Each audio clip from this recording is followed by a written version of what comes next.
മഹിമയുടെ രണ്ടാം രഹസ്യം പരിശുദ്ധ അമ്മയുടെ ഹൃദയത്തിൽ സന്തോഷത്തിൻ്റെ വാദ്യമേളങ്ങൾ ഉയർത്തിയ പെരുന്നാളാണ്.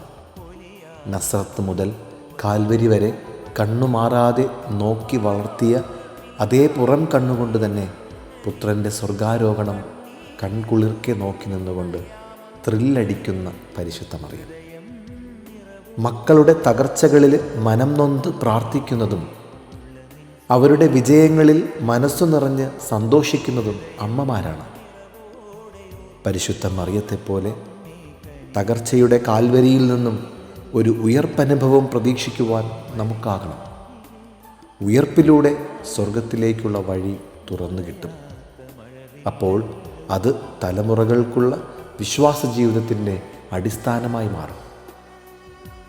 ജീവിതത്തിൻ്റെ സഹന വഴികൾ സന്തോഷത്തിൻ്റെ അനുഗ്രഹങ്ങളായി മാറുവാൻ നമുക്ക് പ്രാർത്ഥിക്കാം. ആമേൻ.